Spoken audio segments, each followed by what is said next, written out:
هفته دوم لیگ 26 برگزار شد و بازم براتون 5 نکته دارم. قرار از سایه روشن‌های تیم مهدی تارتار بگم که همه دارن ازش تعریف میکنن. قرار از ماجرای سهراب و استقلال بگم تا قبل از برگزاری اولین بازیش مقابل یه تیم بزرگ داخلی. بعد سراغ محرم نویدکیا خواهم رفت و از آمار عجیبش خواهم گفت. 6 بازی مقابل بزرگان و 6 شکست واقعا بد بودن یا اینطور نبوده و اسیر ماجراهای غم‌انگیز و بدشانسی شدن. در ادامه از گل‌های خاص هفته دوم میگم و در نهایت پارت ثابت برنامه‌مون، چیزایی که از این هفته در یادمون خواهد ماند. همراه من در ویدیوی جدید فوتبال فن باش. به نام خدا، سلام علیکم، عرض ادب و احترام خدمت همه دوستان عزیز، مخاطبان نازنین فوتبال فن، چه اونایی که دارن منو میبینن و چه کسانی که فقط صدای من رو میشنوند. خیلی مخلصم، ارادتمندم، امیدوارم تا جایی که جا داره ایام بکام باشه براتون، گرچه میدونم خیلی سخته، اما 5 نکته از هفته دوم 5 رو پیدا کنم. این تاسه رو جدید گرفتم و باهاش کار دارم، قراره خیلی باهاش کار داشته باشید. امیدوارم باهاش ارتباط بگیرید. باهاش ارتباط نگیرید برای خودتون سخت میشه. حالا کسایی که دارن فقط میشنون ما رو نمیدونن، ولی یه تاسه با ابعاد بزرگ چوبی تهیه کردم از دل بازار، از نزدیکی‌های شرف الاسلام و قراره که خیلی اتفاقات جالبی باشه. رقم بخوره، شاید مثلا جالب نباشه، صرفا برای خودم جالب باشه. اما 5 نکته داریم و تو هفته دوم 2 تا از گلا کمتر شد، 17 تا شد 15 تا. از اون طرف 3 تا 0-0 داشتیم که از هفته اول 2 تا بیشتر بود و بازی‌ها بدی نبود ولی خوبم نبود. من دارم در مقایسه با لیگ برتر فوتبال ایران میگم بدی نبود، وگرنه اگر بخوایم استانداردمون رو چیز بالاتری تصور بکنیم خیلی اوضاع خیت‌تر از اون چیزی میشه که فکرشو میکنیم و فکرشو میکنن. اما 5 نکته. نکته شماره 1 تا لحظات دیگه خدمتتون ارائه خواهد شد. نکته شماره 1، از پرسپولیس شروع میکنم. تیم جذاب مهدی تارتار که به بهترین شکل ممکن از این قرعه خوبی که در 2 هفته نخست نصیبش شده بود استفاده کرد. 2 تا پیروزی خیلی خوب با ارائه یک فوتبال تهاجمی که از تیم‌های مهدی تارتار در این سالها ندیده بودیم. حالا قرار پرسپولیس تا کجا با این مدل بازی بکنه باید زمان داد، باید بازی‌های دیگر رو مشاهده کرد، باید دیتامون رو بیشتر بکنیم، ولی فعلا مهدی تارتار حداقل نشون داده تیمش داره تلاش میکنه برای ارائه یک بازی جذاب. من تا حالا سراغ ندارم تو ذهنم که تیمی در یک بازی لیگ برتر 4 تا گل بزنه توی مسابقه و هر 4 تا گلش رو کارهای گروهی ناب به ثمر برسه. انتقال‌های درست، جابجایی‌های مناسب، پاسای تقه بدون اضافه کاری با کیفیت خیلی مساعد و بازیکنایی که خیلی خوب همدیگر رو پیدا میکنن، چقدر خوب میتونن در فضا حرکت بکنن و چه گل‌هایی، چه مشارکت‌های جذابی، چه 2 نفره ها، 3 نفره ها و چند نفره های قشنگی رو داریم مشاهده میکنیم در پرسپولیس مهدی تارتار. حریفاشون بله شرایط خیلی خوبی ندارن، شمس آذر، استقلال خوزستان از نظر نفری واقعا ضعیف بودن، با استاندارد لیگ برتر فوتبال ایران فاصله داشتن، ولی بازم هیچ کدوم از اینا دلیل نمیشه که بخوایم زیبایی های تیم مهدی تارتار رو نادیده بگیریم. حالا اینجا سوال پیش میاد، چقدر باید به این زیبایی ها بها داد؟ جلوتر بهتون میگم. یه ذره بذاری بیشتر از این تیم تعریف کنم. تیمی که تعریفی بوده و راستشو بخواید داره معادلات ذهنی هممون رو قلقلک میده. خیلی‌ها کاملا بدبین بودن به مهدی تارتار و آیندهش در پرسپولیس، خیلی‌ها با تردیدهای زیادتری نگاه می‌کردن و عده خیلی قلیلی هم بودن که میگفتن نتیجه میگیره. الان اون اکثریت کاملا به فکر فرو رفته، ولی خب تهدیدهایی وجود داره. من از تهدیدها براتون میگم، ولی پیش از اون بذارید از نکات جذاب دیگه صحبت بکنم. این تیم پیش‌فصل داشته دوستان، مشخص کار کرده، به اندازه هم کار کرده، از نظر بدنی اوضاع خوبی داره، بازیکنایی که تازه به خدمت گرفته شدن خیلی خوب تونستن اکثریت قریب به اتفاقشون خودشون رو در قالب تیم جدید در فضای پرسپولیس جا بندازن. مجید عیدی، ابوالفضل جلالی، محمد مهدی زاره، نمیدونم پوریا شهرآبادی، پویا پورعلی، اینا واقعا تونستن خیلی زود خودشون رو حل بکنن در پرسپولیس. این که مهدی تارتار رفته دست گذاشته رو بازیکنایی که از قبل باهاشون آشنایی داشته، داره خودش رو نشون میده، بروز میده. خیلیاشون با تجربه بودن مثل عیدی، مثل پورعلی، و تونستن خیلی زودتر اون پروسه آشنایی و هماهنگی و آداپته شدن رو پشت سر بگذارن. محمد مهدی زاره لژیونر شدن شاید اینجا خودش رو بروز داده. ابوالفضل جلالی در فضای استقلال حضور داشته، اونقدرم بازیکن بزرگی نبوده که بگیم یه یاقی به تمام معناست تا با یه فشار مضاعف بخواد وارد بازی‌ها بشه، ولی اینکه حالا مصونیتی رو هم پشت سر گذاشته. از یه طرف دیگه یه سری بازیکن‌ها تو فصل گذشته شرایط مناسبی نداشتن، نتونستن خودشون رو در تیم حل بکنن، بالاترین بازدهی رو نشون بدن به همه، از جمله تیوی بی فوما، و الان داریم میبینیم که چقدر خوب اتفاق داره رخ میده. عناصر تهاجمی پرسپولیس هم خیلی زود تونستن فشار رو از روی دوش خودشون تا حد زیادی بردارن با اثرگذاری روی حداقل یک گل به صورت مستقیم. بشماریم با هم دیگه: محمد مهدی محبی 1 گل، محمد عمری 1 گل، تیوی بی فوما 1 پاس گل، آقای علی پور 1 گل 2 پاس گل، آقای ایگور سرگیف 1 گل، آقای پوریا شهرآبادی 1 گل. میبینید اکثرشون تونستن حداقل یا گل بزنن یا پاس گل بدن یا گل و پاس گل داشته باشن. مهدی تیکدری و یکی دو نفر دیگه هم باید به زودی خودشون رو به این چرخه اضافه بکنن، ولی همه اینها نشانه‌های مثبت تیمی هست که فوتبال روی زمین داره ارائه میده، ترسی نداره، برنامه داره، پلن داره، خیلی از قدرت نامش داره بهره میبره. تو شروعها با تهاجم فراوانی به سمت دروازه حریفاش یورش میبره و گل میزنه. میبینید گلایی که پرسپولیس زده رو دقیقه 6 زدن، 10 زدن، 15 زدن، 20 زدن. شما به دقیقه 20 بازی پرسپولیس رسیده باشید در این 2 هفته، اونا تونستن 2 تا گلشون رو بزنن. تو بازی دوم در دقیقه 3 نیمه دوم هم این کار انجام دادن، یعنی در نیمه دوم هم تونستن یه شروع خیلی هجومی داشته باشن. تماشاگر پسندانه بوده پرفورمنس تیم مهدی تارتار و اون فشار زیادی که روش وجود داشته رو تونسته تا حد زیادی کنترل بکنه. البته که ترس‌هایی وجود داره. وقتی اینقدر یه دفعه جو به سودت برگرده، همینقدر سریع میتونه جو علیهت بشه و این نکته که تاریک ماجرا میتونه باشه برای مهدی تارتار. ترسامون چیه؟ تهدیدهایی که میتونه برای پرسپولیس مهدی تارتار وجود داشته باشه چیاست؟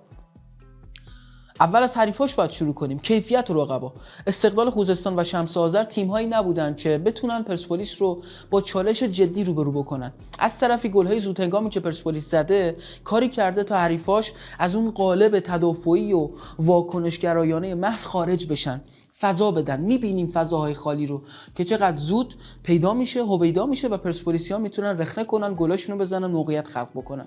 اینا چیزایی که میتونه تو هفته‌های آینده خیلی کمتر رؤیت بشه. حریفا کاملا دیگه گوش به زنگن. آقا پرسپولیس هجومی کارشو شروع میکنه، باید از اول با تمرکز 100% بریم بازی کنیم، پاتک بزنیم، رو تزشون آنتیتز رو بکنیم و اونجاست که باید ببینیم آقای مهدی تارتار و کادرش سنتزی دارن که ارائه بدن یا نه. از یه طرف دیگه بازیای بزرگ داره از راه میرسه. همین هفته سوم اولین آزمون مقابل یکی از رقبای مستقیم در مسیر قهرمانی، تراکتور در تبریز، بدون تماشاگر باشه اصلا اهمیت نداره. جلو تیم جواد نکونام قراره چه جوری بازی بکنی؟ طبیعیه که پرسپولیس قرار نیست همه بازی‌ها با این فرم بازی بره کارشو پیش ببره. هیچ پرسپولیسی تا حالا این کار انجام نداده. حتی پرسپولیس برانکو چنین توقعی داشتن به نظرم خیلی بی‌انصافیه. ولی روی کردت مقابل تیمی در قد و قواره خودت چگونه خواهد بود؟ میگی من پرسپولیسم، من باید بازیم رو دیکته بکنم، میشینی عقب منتظر اشتباه حریف میمونی، چی کار میخوای بکنی؟ آقای مهدی تارتار و صحبتایی که ارائه داده در این کنفرانس مطبوعاتی اخیر اینجوری بوده که من سیالیتم بالاست، منعطفم، مدل بازی تیمم تغییر میکنه با توجه به قدرت تیمی که درش هستم، با توجه به نفراتی که دارم. بازی میخواد بکنه با تیم بزرگ، بعد ببینیم چی کار میکنه، روی کردش، تاکتیکش، استراتژیش چه خواهد بود. اینا از علامت سوالایی که وجود داره. یا مثلا این تیمه یه ترافیک عجیب و غریب اون جلوی زمین داره، تیوی بی فوماش هفته اول خوب کار میکنه، هفته دوم میشینه رو نیمکت. علیپورش حدود 1 ساعت بازی میکنه میاد بیرون. پوریا شهرآبادیش تعویضیه، ایگور سرگیف یه بازی هست یه بازی نیست. مهدی تیکتری با اون همه سر و صدا اومده، با اون قیمت، با اون تگه، الان بازی دوم اصلا به کار گرفته نشده. آقای به خدمتتون عرض کنم امیرحسین محمودی تا دم بازی کردن تو جام جهانی پیش رفته، حالا بازی دوم بازی نمیکنه، بازی اول فقط چند دقیقه گیرش میاد. چه جوری میخواد مدیریت بکنه؟ چه جوری میخواد هندل بکنه این همه بازیکن رو در فاز تهاجمی؟ بازیکن‌ها، ستاره‌ها همشون یه جور برخورد نمی‌کنن با نیمکت نشینی. یکی میگه من صبر می‌کنم، منتظر زمان خودم می‌ایستم، منتظر لحظه خودم می‌ایستم. یه عده دیگه آستانه صبرشون اونقدر پرپیمون نیست، زود لبریز میشه، طغیان میکنن. مهدی تارتار چگونه برخورد میکنه با استون اورونوف؟ بازی اول نبوده، بازی دوم تعویضی اومده. اورونوف کسی نیست که آماده باشه و تاپ بیاره بیرون نشستن رو. مهدی تارتار چجوری میخواد با این بازیکن تا بکنه؟ با ستاره‌هاش چجوری میخواد اوضاع رو مدیریت بکنه؟ اینا سوالای مهمیه دوستان که 2 هفته جوابگو نیست. 3 هفته و بعد از بازی تراکتور هم نمیتونیم قضاوت داشته باشیم. باید صبر کنیم، باید داده‌های بیشتری به سمتمون بیاد و بعد راجع به پرسپولیس مهدی تارتار یه قضاوت درست درمون داشته باشیم. ولی الان کاسه داغ‌تر از آش نباید شد. تیم تو 2 هفته نهایت اون چیزی که میتونسته رو داده و باید به این نشانه‌ها راضی باشن و خوشحال باشن ازش. حالا جلوتر چی میشه؟ جلوتر چه خواهد شد؟ باید دید. قد 2 هفته باید کیف بکنن هواداری پرسپولیس و فوتبال دوستانم راضی باشن و یه نمره بالا بدن به مهدی تارتار و بازیکناش. جلوتر چی میشه؟ خواهیم دید. نکته شماره 2، آقای سهراب بختیاری زاده با استقلالش در هفته دوم تونست نساجی مازندران رو با تک گل دقایق پایانی محمد رضا آزادی شکست بده. برد خیلی بزرگی بود. بله، استقلال جلوی نساجی داستان داشته. حالا حتما تو پارت پایانی راجع به این داستانه خیلی بیشتر صحبت میکنم، ولی میدونیم که آبی ها همیشه در بردن نساجی تو وطنی مصائب زیادی رو متحمل شدن، سختی های زیادی رو کشیدن، ولی این بار تیم با اینکه بازم سخت برد، ولی اولا که برد، کلینشیت کرد، موقعیت نداد و از اصول خودش عدول نکرد. من اینو خیلی خوشم اومد. استقلال سهراب بختیاری زاده امیدواری های زیادی رو به هواداراش و به فوتبال دوستان ارائه داده و همچنین کسانی که خیلی مشتاقن ببینن سهراب سرمربی چه شکلیه، تا کجاها میتونیم او رو متصور بشیم که پیش میره، قله‌اش کجاست، قدش چقدره. من حس میکنم با آدم قد بلندی طرفیم. سهراب بختیاری زاده با 6 امتیاز به استقبال بازی با سپاهان خواهد رفت. اولین بازیش به عنوان سرمربی استقلال مقابل یک تیم بزرگ داخلی. بیایم یک مرور داشته باشیم عملکرد سهراب روی نیمکت استقلال رو به عنوان نفر اول کادر فنی.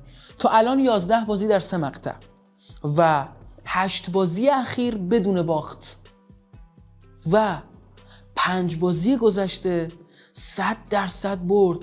همه رو تونسته با برد از زمین خارج بشه. شمس آذر جام حذفی، الریان قطر آسیا، فجر شهید سپاسی لیگ 25م، لیگ 26 برد مقابل استقلال خوزستان، پیروزی برابر نساجی قائمشهر.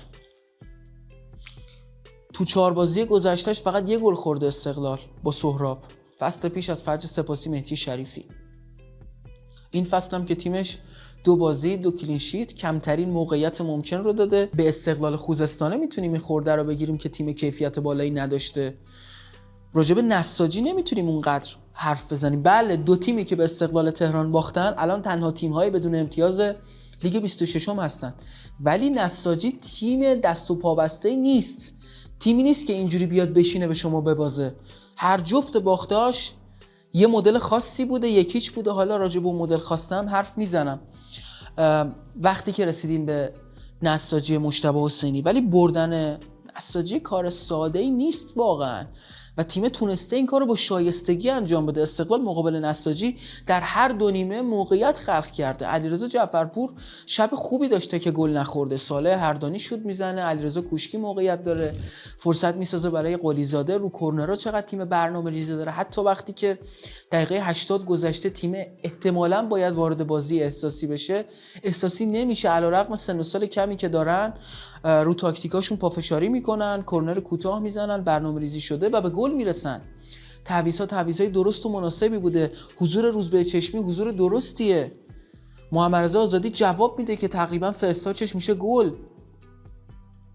از اینا نمیتونیم بی‌اعتنا بگذریم و بهشون اشاره نداشته باشیم. سهراب بختیاری‌زاده سرمربی داره جا میفته و الان در بازی برابر سپاهان مقابل یک تیم بزرگ استقلال کار مهمی داره. این تیم حالا دیدن داره جلو سپاهانی که توپ داره، جلو سپاهانی که روی کردش تهاجمیه، میخواد چجوری سفارایی بکنه. آیا بازم استقلال قرار بازی خودش رو دیکته بکنه یا نه این دفعه اوضاع دگرگون خواهد شد؟ تیمش قراره خط دفاعیش، سازماندهی خط دفاعیش با یه چالش جدی روبرو بشه. موقعیت قراره بدن. چیکار میکنن؟ تا کجا تاب میارن؟ سوالای جذابی برای استقلال سهراب پیش رومون قرار گرفته، اما فعلا اونها مثل پرسپولیس 2 بازی 6 امتیاز بدون گل دریافتی، 5 گل زده. خوبه. یاسر حسانی داره لحظه به لحظه به آمادگی نزدیک و نزدیکتر میشه، به مرز آمادگی. صالح هردانی همچنان خوبه. علیرضا کوشکی از زمین خارج شد، یه سری نق و نوقی دیدیم در بادی لنگویجش، زودم تعویضش کرد. من به نظرم میتونست همچنان باشه. اعتقاد راسخی داره به قلیزاده. از اون طرف محمدرضا آزادی زیر نظر سهراب بختیاری‌زاده چه خروجی جذابی داره ارائه میده، چه عملکرد درخشانی داشته و تونست گلش هم بزنه. با چاشنی شانس بود ولی تونست کار رو در بیاره.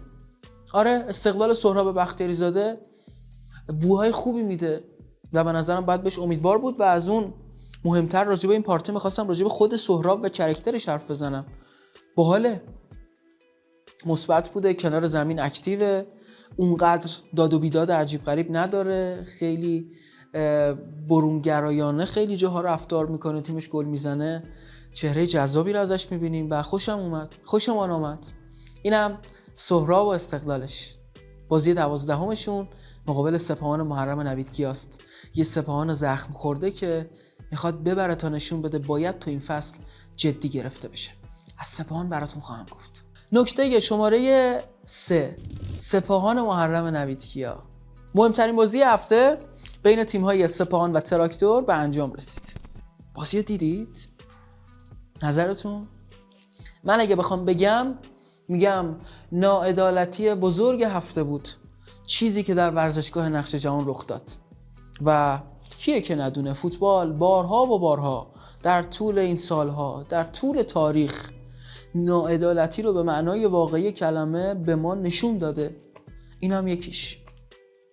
سپاهان در بازی که باید احتمالاً 2-0 میبرد 2-0 باخت. یه بازی 6 امتیازی و اصلا اصل قضیه همینجاست. محرم نویدکیا بعد از بازگشتش به سپاهان برای دومین بار به عنوان سرمربی 6 بازی برابر 3 رقیب جدیش در مسیر قهرمانی داشته و هر 6 رو باخته. 0 امتیاز از 18 امتیاز در دسترس. فاجعه است، فاجعه محضه. ولی اگه بازی ها رو دیده باشید میدونید که این تیم تهش فقط باید یکی از این بازی ها رو میباخته، اونم نه اینکه حقش باشه ها. اینجوری بوده که هم میتونسته ببره، هم میتونسته ببازه، هم میتونسته بازی مساوی بشه و 5 تای دیگه بخش قابل توجهیش باید با برد تیم اصفهانی خاتمه پیدا میکرد. اونا سنگین ترین شکستشون در این 6 بازی که خدمتتون عرض کردم همین بازیه بوده که توش سوار بودن تا صبح. ببینید، فکر نکنید فقط توپو داشتن و این به آن به این که چه پاسایی تک امتیازی به قول دوستان. موقعیت خلق می شده، تیر دروازه رو لرزوندن، بارها مدافعین و دروازه‌بان حریف رو به واکنش مجبور کردن، یه کاری کردن تحت پرس شدید علیرضا بیرانوند و بقیه گافای بزرگ بدن تو ارسال پاس به هم دیگه. تراکتور آچمز شده بود، توپا تو گل نرفت. همین. نمیخوام واقعا به اون کلمه کذایی پناه ببرم که دوستمون گفت فوتبال دیگه، ولی یه جاهایی بهش میرسه که بگیم واقعا فوتباله. شما کارتو داری درست انجام میدی و صرفاً بدشانسی.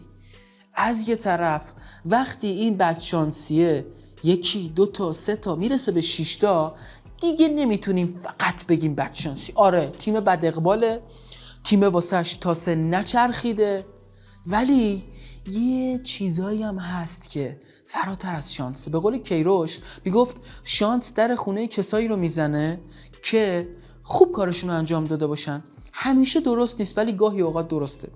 الان تیم مقابل سپاهان یعنی تراکتور یه شخصیت برنده‌ای پیدا کرده که به واسطه دراگان اسکوچیچ بوده و یه سری بازیکن بزرگ و لیگ برتر بلد که تو ترکیب این تیم هستن.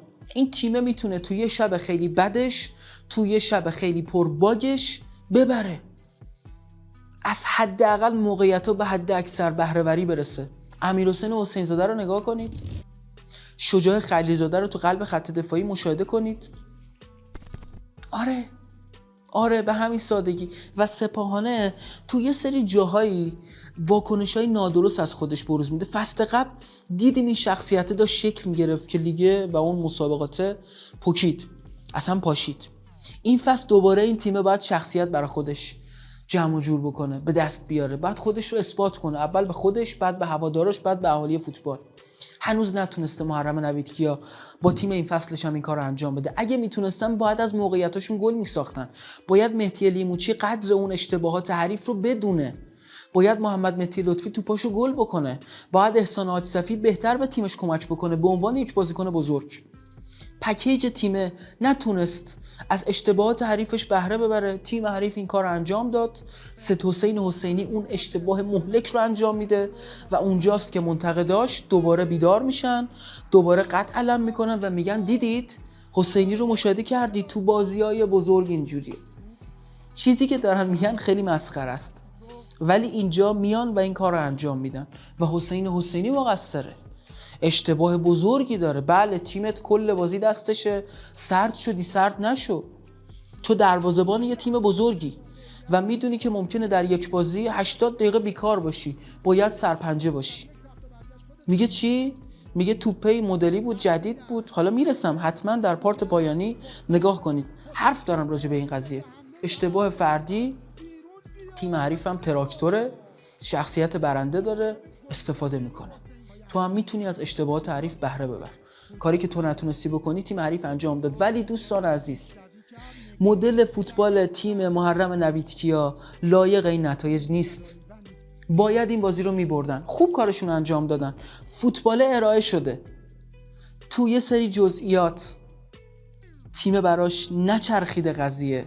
بازم همون بحث تاسه است که خدمتتون عرض کردم. این تاسه باید 6 بیاد واسط، گاهی اوقات نمیاد، روزت نیست و روز سپاهانیا نبود. خیلی نباید قضیه رو پیچیده بکنیم. با این عدد 6 باخت تو 6 بازی خیلی نباید مانور بدیم. بله قابل صحبت هست. تیمت چرا وقتی یه دفعه گل میخوره میپاچه؟ باید بتونی سریع ریکاوری کنی، خودتو جمع و جور بکنی، خودتو پیدا بکنی. کارو نتونستن انجام بدن. ولی تو چند تا از این 6 تا بازی بعد میباختن.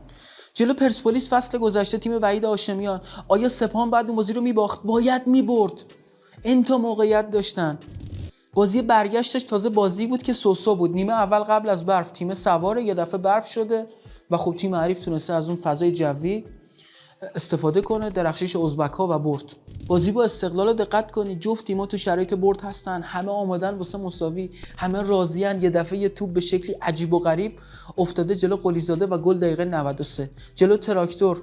فصل گذشته تو اصفهان باید سپاهان بازی رو میباخت، واقعا نباید میباخت. در تبریز 10 نفره شدن، کلی موقعیت داشتن، ولی الان 3 تا باخت جلو تراکتور، 2 تا شکست برابر پرسپولیس، 1 باخت در جدال مقابل استقلال و حالا تو هفته سوم 7مین بازی برابر استقلال. نمیدونم چی میشه، ولی فکر میکنم سپاهان این دفعه دیگه نمیبازه. این دفعه دیگه نباید ببازه. اگه قرار باشه همچین کیفیتی رو ارائه بده، اگه بازم ببازن باید بره پیش دورنویسی چیزی. فکر کنم تیم رو طلسم کردن دوستان. اینم سپاهان.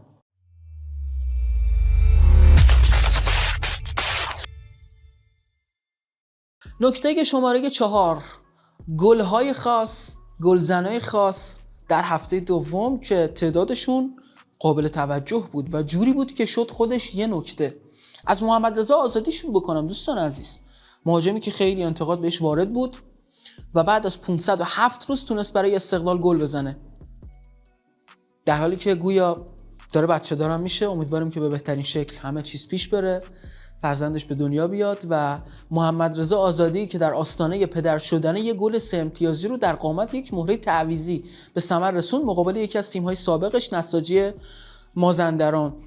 گل با چاشنی شانس بود، یه ذره اینور اونور شد ولی خوب جایگیری کرده بود، خوب تونست قاطی بشه و ضربه نهاییش رو زد و توپ رفت ته تور. یه گل 3 امتیازی خیلی مهم. هفته اول رقیب مستقیم سعید سحرخیزان دبل کرده بود، خیلی تونسته بود نگاه‌ها رو به سمت خودش خیره بکنه. حالا محمد رضا آزادی هم یه خودی نشون داد، منم هستم، منم نگاه بکنید. و چقدر عجیب که این بازیکن 4 تا گل در استقلال زده و 3 تا زیر نظر سهراب بختیاری زاده بوده. سهراب گفتیم چند تا بازی سکندر آبیا بوده دیگه، 11 تا بازی و 3 تا گل از گلای محمد رضا آزادی در شرایطی به ثمر رسیده که سرمربی سهراب بوده. در 3 جام مختلف، شمس آذر جام حذفی، الریان آسیا و حالا لیگ برتر مقابل نساجی مازندران، گل مهمی بود برای محمد رضا آزادی و گفتم بعد از 507 روز تونست برای استقلال گلزنی بکنه. لیگ 24م تونسته بود دروازه خیبر رو باز کنه و حالا دوباره آشتی کرد با گل زدن. نفر بعدی، چه فوتبالیستی. الان دیگه خیلی جدی، خیلی با سینه ستبر میخوام بگم اگر امیرحسین حسین زاده در این فصل هم نمایشی شبیه فصل قبل و 2 فصل قبل ارائه بکنه، برای من جزو 10 بازیکن برتر تاریخ لیگ برتر خواهد بود بدون شک. مگه الکیه؟ 2 بار تا حالا تیماشو قهرمان کرده، لیگ 21 استقلال فراد مجیدی، لیگ 24 تراکتور درگان اسکوچیچ، فصل پیش هم که تموم نشد وگرنه اصلا بعید نبود دوباره اون تراکتوره رو قهرمان بکنه. خوب گل میزنه، خوب پاس گل میده، خوب اثرگذاری داره و این بازیکن شده یه فوق ستاره. میپرسید فوق ستاره یعنی چی؟ یعنی بازیکنی که بتواند تفاوت‌ها رو رقم بزند، یعنی بازیکنی که در بازی‌های بزرگ بشه نفر اصلی، بشه قهرمان. و امیرحسین حسین زاده 3 فصل پشت سر هم در اصفهان تو لیگ برتر به سپاهان گل میزنه. 5 گل به سپاهان تا حالا زده و به هیچ تیمی به اندازه سپاهان گل نزده الا سپاهان و مثل رفسنجان، بیشتر از اون نداشت. لایق احترامه، باید برای این بازیکن چف زد. گل اول سوتی حسینی، بله قطعاً قبلش رو دیدید، توپ رو برداشته از بین چند تا بازیکن حرکت کرده، یه شوت محکم رو به سمت دروازه حریف تو چارچوب زده. حسینی تو این بازی هیچ مهاری نداره، نداشته، نداره و نخواهد داشت در این مسابقه که ازش عبور کردیم. گلش کرده. گل دوم مطمئن بودیم گل میشه، فرار درست، سرعت مناسب، دید قابل توجه، مکس، ضربه خیلی شیک، کنج دروازه، گلر هم نمیتونه بگیره. این میشه یه مهاجم تراز در فوتبال ایران، بازیکنی که باید داشته باشیش و بازیکنی که شما رو به سرمنزل مقصود میرسونه. امیرحسین حسین زاده، تمام. خیلی خوبه، خیلی جذابه. 40 گلم شد در تراکتور، بیش از 100 تا بازی انجام داده، فکر کنم 104 تا بازی و 40 گل برای تیتیا به ثمر رسونده. باید هم دوستش داشته باشن و الان هم به شهریار و مقانلو و بقیه گفت که آی فکر نکنید هفته اول 2 تا گل زدید الان 2 تا گل زدید فکر کردید خبریه. منو هستم، این دره رو همون پاشنه میچرخه. من همچنان مدعی جدی آقای گلی ام، بیشترین اثرگذاری روی گلام میتونم داشته باشم. میتونید منو بگیرید، نمیتونیدم که تشویقم کنید و به احترامم کلاه از سر بردارید. نفر بعدی، تو ویدیویی که با صادق پریدری داشتیم، اگه پژمانم حواسش باشه اینجاها میتونه بذاره لینکش رو که اگه حال کردید برید اون گفتگو رو تماشا کنید. ما قبل از شروع لیگ 26 یه سری پیش بینی داشتیم و تو آیتم های مختلف گفتیم که این میشه این میشه این میشه. تو یکی از بخشا گفتیم آقا پدیده فصل کیا میتونن باشن. یکی از اسمایی که تو ذهن من بود رضا مرزبان بود، مهاجم 191 سانتی و 20 ساله حالا ملوان که قبل از این در آلومینیوم عراق دیده بودیمش. این بازیکن در بازی مقابل ذوباهن که کار گره خورده به عنوان مهره تعویضی میاد تو زمین و بریس میکنه، 2 تا گل میزنه، گل دوم و پیروزی بخش در شرایطی که تیمش 10 نفر است، یکی با سر یکی با پا. فصل گذشته یادم پیروز قربانی تو نشست خبری گفت آقا این مهاجمی که آلومینیوم داره اصلا گرفتنی نیست، با این فیزیک رو هوا هیچکی نمیتونه بگیرتش. گل اول تماشا کنید چقدر خوشگل میاد بین ذوباهن یا ضربه سر میزنه خودشو غالب میکنه. گل دوم رو تماشا کنید چه فینیشینگی با پاش داره، بازیکن قابل توجهی. یا رضا مرزبان رو ببینید 20 سالشه، لای پوریا شهرآبادیا، کسری طاهریا، سعید سرخیزانا گم نشه. رضا مرزبان خوبه. مازیار زهره هم کسیه که میتونه ازش بازی بگیره. اومد تو و کارو در آورد و البته که تنها نبود، ماهان صادقی جفت این گلا رو براش ساخت و او هم تعویضی، او هم 20 ساله و فصل گذشته کلا مصدوم شد، رباط و اینا، و چقدر نگران بودیم که این استعداد خیلی خفن انزلیچیا تکلیفش چی میشه. 2 تا لیگ قبلی 3-4 تا بازی هر فصل انجام داده بود و فصل پیش کلا هیچی. الان تعویضی تو هفته دوم اولین بازیش اومد انجام بده، از سمت چپ 2 تا خوشگل کشید، مرزبانم برداشت کرد و 2 پاس گله جذاب این هفته بود در کنار علی علیپور، آقای ماهان صادقی که حتما او رو هم باید با نگاه خیلی نافذتری تماشا کنیم. نفر بعدی بعد از 1851 روز گل زده کیه؟ کسی که به نظرم خوشگل ترین گل فردی این هفته رو زد و کاملا من پرام ریخت وقتی گل رو دیدم که او زده. اولین گل تاریخ مثل شهر بابک در لیگ برتر که منجر شد به اولین امتیازشون.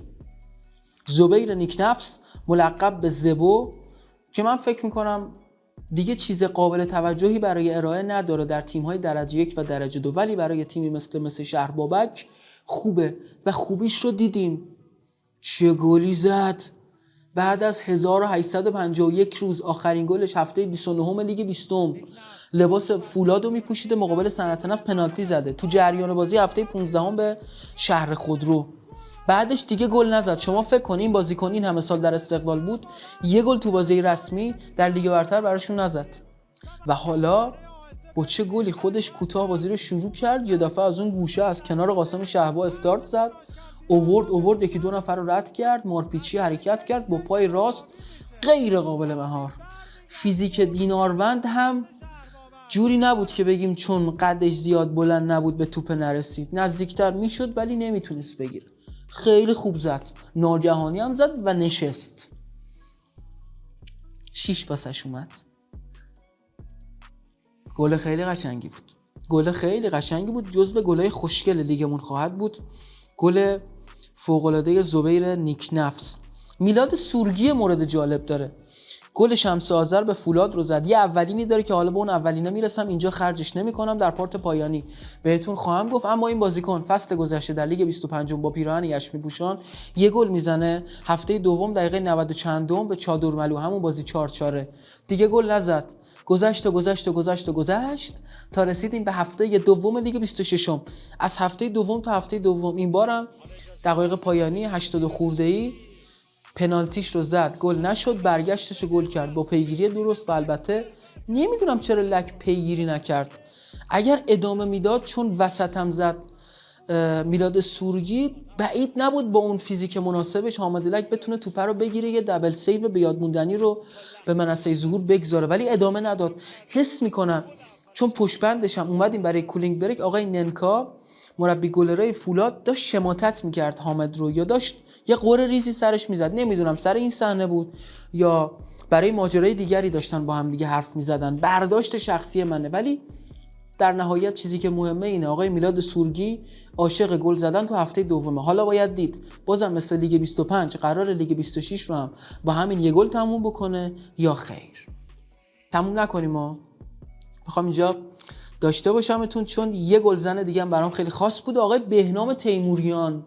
یکی از ناشناخته‌های ذوبان عبدالله ویسی بازیکنیه که قبلا تو فولاد هم ازش بازی گرفته، از آکادمی فولاد اومده، 22 ساله است و این اولین گلش در تاریخ لیگ برتر بود که به ثمر رسوند.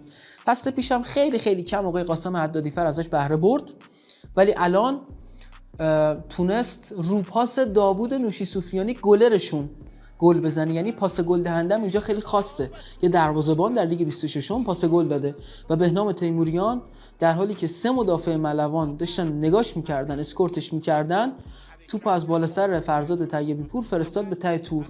طیبی پور هم به نظرم نباید میومد جلو، چون 3 تا دفاع داری. حالا درسته که دارن نگاه میکنن، ولی چون 3 تا دفاع هستن میتونستی بیرون نیایی. ولی کلا فرزاد دوست داره گل کیپر سویپر باشه. لیگ 26 هم هنوز براش مثل بخش قابل توجهی از بازیکن‌های ملوان خوب شروع نشده. به 4 امتیازی بودن انزلیچیا دقت نکنید، تیم خیلی کار داره، از جمله فرزاد طیبی پور. اما این پارت برای بهنام تیموریان بود، بازیکنی که اولین ها رو فراموش نمی‌کنیم ما دیگه. اولین گلش در لیگ برتر تو ورزشگاه سن سیروس بوده جلو چشم انزلیچیا و البته که عاقبت خوبی هم نداشت، تیمش کامبک خورد و باخت. اولین باخت ذوبان در لیگ 26. بخش پایانی، پارت شماره 5 و نکته 5 که احتمالاً میشه پارت ثابت ما در این برنامه و تو 5 نکتهمون چه میشه چیزهایی که از این هفته به یادمون میمونه. حالا یه سریاشو قبلا خرج کردیم گفتیم، یه سریاشون رو الان میخوایم بگیم، یه سریاشون هم قبلا یه گریزی بهشون زدیم، الان میخوایم روش یه آکسان بذاریم، یه مکسی بکنیم. اول از گل غیر ایرانی لیگ برتر ایران میخوام شروع کنم. گلی که همین الان برای من تو 10 تای اول لیگ خواهد بود، مگر اینکه اتفاق عجیب و غریبی رخ بده، دوستان تحول شگرفی درشون به وجود بیاد. گل 4 پرسپولیس به استقلال خوزستان محشر بود، یه تیم ورک کاملا غیر ایرانی. دیدید سرعت انتقال پاسا رو، دیدید جابجایی ها رو، دیدید فهم فوتبالی رو، دیدید پاس آخر تیوی بیفوما رو. یه لحظه حس کرد بین 2013 تا 2015 هنوز جوونه، اینجا لالیگاست، پیرن اسپانیول، آلمریا، گرانادا رو پوشیده و باید لالیگایی رفتار کنه، گوتیتور پاس بده. چه پاسی، چقدر بیفوما عوض شده، چقدر در خدمت تیمه، چقدر بدنی خوبه. البته که در استقلال خوزستانم با کاینا نونز یه بدبستونای این مدلی داشت که منجر به گل شده، ولی اون وسطا بازیکنای حریف هم مشارکت میکردن، گافهایی رو از خودشون به منصه ظهور میگذاشتن. اینجا سوتی برجسته‌ای بازیکنان استقلال خوزستان نمیدن که بگیم این بازیکن این سوتیه رو داد. خوبی ایناست که باعث شده اونا آچمز بشن. پاسو داده، برگشته، در رفته، اورونوف مشاهدش کرده، قبلش هم فکر کنم باکیچه که پاس اولو داده، یه دفعه در بهش باز شده، بیفوما تک به تک بزن اولین گلتو تو لیگ برتر، خودتو نشون بده به سرمربیت، بگو من باید فیکس باشم. چی کار میکنه؟ از کجا دیده شهرآبادی رو؟ یه پاس پشت پا، پوریا شهرآبادی، آسون ترین کار دنیا، گلش کن، رو پا چپت هم هست. و آره ها آقای پوریا شهرآبادی، اولین گل تو لیگ برتر بوده، میدونم میخوای خیلی خاص جشن بگیریش، بعدش برو سراغ بیفومایی که اومده سراغت، تشکر کن. این گله از 6 دنگ 5.5 دنگش به نام بیفوماست. امیدوارم بعداً رفته باشی سراغش، چون خیلی بی‌انصافی اگه این کارو نکرده باشی. ولی بیفوما عالیه، 68 تا بازی لالیگایی داره این بازیکن، 8 تا گل، 8 تا پاس گل و اینجاها باید خودشون نشون بده. سر ذوق اومده بیفوما و امیدوارم ذوقش کور نشه، اول از همه خودش ذوقشو کور نکنه و در درجه بعدی تارتار یه جای درست واسش پیدا بکنه. حس میکنم بیفوما با این حجم از آمادگی میتونه دوئت ترابی اورونوف رو یه بار دیگه برای پرسپولیسیا تداعی بکنه و حتی جای بالاتری رو تاچ بکنن. این چیزیه که من فکر میکنم. بریم سراغ چیز دیگری که از این هفته به یادم خواهد موند. بعد از پاس گل خفن بیفوما، نساجی بعد از 4 تا بازی خونگی مقابل استقلال در لیگ برتر باخت. لیگ 20 آخرین بار بود، بعد دیگه هر وقت تو لیگ برتر با استقلال در وطنی بازی کردن نباختن، مساوی هم کردن. هیچ وقت نساجی تا حالا استقلال رو نبرده. 15 تا بازی، 8 تا باخت، 7 تا مساوی در لیگ برتر. ولی الان تیم مجتبی حسینی با یه فرمول زشت بازی رو باخت. برای خودشون میشه فرمول زشت دیگه. هفته اول دقایق پایانی کرنر از سمت راست، اشتباه تو دفع توپ، تو اون شلوغیا گل خوردن. توپ سوم یه جورایی این دفعه هم دقیقه 76 یه بار استقلالیا دیدی اینجوری کرنر میزنن، کوتاه کارو شروع کرده آسانی برای قلیزاده. حواست نبوده، اهمال کاری کردی، 6 دقیقه بعد دوباره نباید تکرارش بکنی دیگه. یه بار جستی مال خک. گاهی اوقات به دفعه سوم نمیرسه، دفعه دوم باید جواب پس بدی و جواب پس دادن. بازم دقایق پایانی، بازم کرنر از سمت راست، بازم توپ سوم، شلوغی محوطه و باخت. باید زمان بدم به نساجی و مجتبی حسینی. در آلومینیوم هم همین اواخر بود که یادتون باشه اول لیگو با باختای پشت سر هم شروع کردن، یه دفعه بردای متوالی از راه رسید. مس نتونسته تیم 9 نفره رو در این هفته ببره. من یادم میمونه آقای قاسم شهبا تیم تازه لیگ برتری شده ولی اولین دیدار خونگی بود، موقعیت هم داشتید ولی نه اون چنان. تیم حریف 10 نفره بوده، گل خوردید.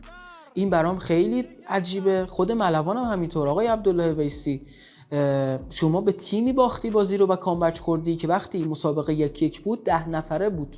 بله میزبانن، روحیه‌شون بالاست، ولی شما نباید بازی رو ببازی. ما تو این هفته تیمی داشتیم که حریفش 9 نفره شد و اون بازی رو نبرد، حدوداً 20 دقیقه هم زمان داشت. دو تا تیم داشتیم که تیم حریفشون 10 نفره بود و گل خوردن با یه بازیکن بیشتر. و البته ما در این هفته اولین کامبک منجر به برد رو هم تماشا کردیم. ملوانان بودن که این کار رو انجام دادن، یکی عقب افتادن، در نیمه اول بازم گل خوردن ولی در 45 دقیقه دوم با تغییرات مثبتی که مازیار زاره به وجود آورد تونستن بازی رو ببرن با 2 گلی که برای تعویضیاشون بود. ماهان صادقی تعویضی 2 تا پاس گل، رضا مرزبان تعویضی 2 تا گل. علی علیپور کامل ترین پرفورمنس یک بازیکن در لیگ برتر رو تو این هفته به نمایش گذاشت. 2 تا پاس گل، 1 گل. هیچ بازیکنی نداشتیم در لیگ 26م تو این 18 تا بازی که روی بیش از 2 تا گل اثرگذار باشه. علی علیپور این کارو انجام داده، 2 تا پاس گل داد که یکی از یکی خوشگل‌تر، مخصوصا دومیه که یه لحظه غفلت میکرد، ارتباط کات شده بود ولی پاسشو داد به زیبایی هرچه تمامتر. سرگیف توپا رو گل کرد. گل اولم که کاش برای خداوندلو، یه گلم که زد از زاویه بسته. اینجور توپا رو خوب تق و نوچ پا میزنه به کنج دروازه. علی علیپور هم نشون داد که همچنان حرفای زیادی برای گفتن داره. و البته که علی تنها 2 پاس گل این هفته نبود. نکته کنکوری کدوم بازیکن بود؟ اگه خوب گوش کرده باشید میدونید که تو این هفته به غیر از علی علیپور یه بازیکن دیگه هم 2 تا پاس گل داد. 2 بار گفتم و باید بگید.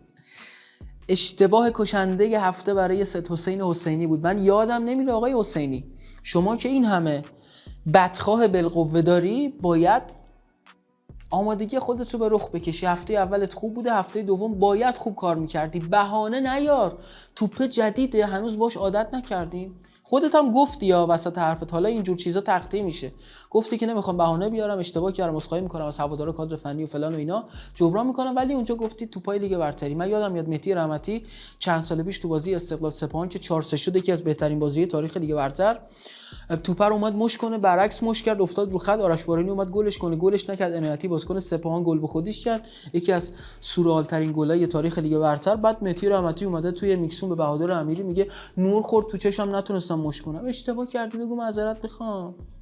کارا چیه؟ آقای حسینی هم الان این کارو انجام داد، بگو عذرخواهی میکنم و تمام دیگه توضیح نده. اشتباه کشنده بوده آقای حسینی، باید قبول کنی و جبران کنی. اینم از این. دیگه چی داریم از هفته دوم که به یادم میمونه؟ فعلا 4 تا از 18 تا بازی 0-0 شده. این یه نکته آماری بود. و اولین پنالتی از دست رفته رو داشتیم، میلاد سورگی از دست داد و حامد لکم شد اولین کسی که توی لیگ 26 پنالتی گرفته، گرچه در برگشت توپ وارد دروازه شد. بعید میدونم در لیگ برتر ما هفته‌ای رو داشته باشیم که یه تیم توی بازی 4 تا گل بزنه و هر 4 تا گلش محصل کارهای گروهی باشه. گل اول کار گروهی چند نفره، خیلی خوب توپ رو منتقل کردن. گل دوم پاس عمودی خفن پورعلی، بعد دری که تو نیم فضا ایدی برای علیپور باز کرد، گل علیپور. گل سوم از دفاع چپشون بازی رو شروع کردن بردن جلوتر، بعد توپ اومده در سمت راست تبدیل به گل شده. محشر بود. از همایفر گل شروع شد، خیلی خوب تق دادن، از زیر پرس بازیکنان استقلال خوزستان خارج شدن، بیفوما، علیپور، سرگیف، عالی بود گل چهارم هم که راجبش حرف زدم. دیگه چی میتونم بگم؟ گل اولم مجید عیدی آگاهانه پاس زمینی داد به علیپور و علیپور برگشت دید، خداوند دل رو کاشت برای شوت خوشگل و البته کیایی که واکنش خوبی نداشت. تک به تک گلای پرسپولیس گلای گروهی بود که هر کدومشون میتونه در لیگ برتر فوتبال ایران جزو بهترین گل‌هایی باشه که حاصل تیم ورک بوده. خیلی خفن بود، حریف ضعیف درست، ولی بازم این 4 تا گل رو اینجای چشمای من جا داره و قابل تحسینه و من بارها ازش یاد خواهم کرد. پاس گل نوشی سفیانی اتفاق مهم این هفته بود. یه دروازه‌بان پاس گل داده، شروع مجدد خیلی خوب، اشتباه 3 تا مدافع ملوان و البته خروج اشتباه آقای فرزاد طیبی‌پور و ضربه تمام کننده به قاعده و درست تیموریان. حسین زمانی داور بد این هفته بود که خیلی اعصابمو خورد کرد. یه صحنه‌ای رو پنالتی گرفت که نباید پنالتی گرفته بشه، برخورد خیلی جزئی بود، بعد وی آر خواستش، یه جوری بود که اگه پنالتی نمیگرفت بازم داستان میشه، چون برخورده هست اما اینقدر اندکه و بزرگنمایی صورت گرفته که داور همون لحظه اول باید از کنارش عبور کنه و وقتی دیگه سود زده پنالتی رو گرفته دست به مهره بازی بعد ادامه میداد. در ادامه اخراج خیلی عجیب غریب داشت، خطای دید که وی آر جبرانش کرد و بعد از اون اشتباهش بابت پنالتی تقریبا و قبل از اون اشتباه به خاطر اخراج یه سری سود همینجوری میزد به نفع فولاد، چون پنالتی رو گرفته بود علیهشون، اینجوری میخواست جبران بکنه. از این کارا که داورای ما از دیرباز دارن انجامش میدن و آقای زمانی هم مرتکب شد و اذیت کرد و نتونست بازی رو خوب کنترل بکنه. به نظرم قضاوت خیلی ضعیفی داشت. آقای ایمان کهیش هم در بازی مثل شهر بابک و خیبر 2 تا اخراجی داشت. یه جوری بود اخراجا، یعنی هم میتونست کارت بده هم میتونست کارت نده چون بازیکنان کارت داشتن، ولی به نظرم خورده مهمتر رو باید به اون بازیکنایی بگیریم که وقتی کارت دارن اینجوری دوباره بی‌محابا میرن و خطا میکنن. و خوشم هم نیومد از اون کاوری که خیبریا زدن بعد از بازی. تیم 9 نفره، تیم 12 نفره، آقای مقاومت جذاب تیمت داشته آقای کمالوند، رو همون فوکوس کن، تمرکز کن، بگذر از مسائل داوری و اینقدر توش غرق نشی. یه نکته دیگه بخوام بگم، سوالی جهتداری که عموما در نشست خبریا پرسیده میشه از سرمربی‌ها، این بار از محمد نوری سوال پرسیدن تیم چرا اینجوری بود، لیگ یکی بود. محمد نوری هم باید جواب بهتری میداد، یه ذره از کوره در رفت ولی تونست مسلط بشه. تیمش به نظرم فراتر از حد انتظار ظاهر شده با توجه به پتانسیل نفری که دارم. 2 بازی 2 مساوی این دفعه مقابل فجر بیرون از خونه، من ازشون راضیم. فکر کنم هواداری صنعت نفتم راضی باشن. و در نهایت دوستانمون هنوز یه بازی ساده رو نمیتونن پخش کنن، باگ‌های بزرگ، اشتباهات ابتدایی و خنده‌دار و خیلی پوچن، خیلی بدن، خیلی ضعیفن. تو بازی سپاهان و تراکتور دقایق قابل توجهی دیدیم که لوگوی ملوان و صنعت نفت هک شده بود روی تصویر شبکه ورزش، چون هفته اول بازی صنعت نفت و ملوان رو نشون داده بودن، همون لوگوها رو انداخته بودن. یه جایی که اصلا تایم بازی ریست شد، از اول تو نیمه دوم از 0 شروع کرد همینجوری برای خودش. تو بازی پیکان و گلگهر هم همچین خطایی رو دیدیم تو لوگو گذاری و دوستان به جای لوگوی پیکان لوگوی استقلال گذاشته بودن، بعد لوگوی قدیمی پیکان رو گذاشتن. چی کار میکنید؟ اینا دیگه خیلی ساده است. بد سلیقه‌اید، کج سلیقه‌اید، نمیدونید کی باید سویچ کنید، چه صحنه‌ای رو باید کی نشون بدید. مثلا اون موقعیت کاتبچ خیلی خوبی که سپاهانیا داشتن تو نیمه اول و ضربه رو لیموچی زد وسط دروازه بیرامد گرفت، ما 2 دقیقه صبر کردیم تو اون تایم کولینگ بریک برسیم به اون موقعیت نشونش بدن.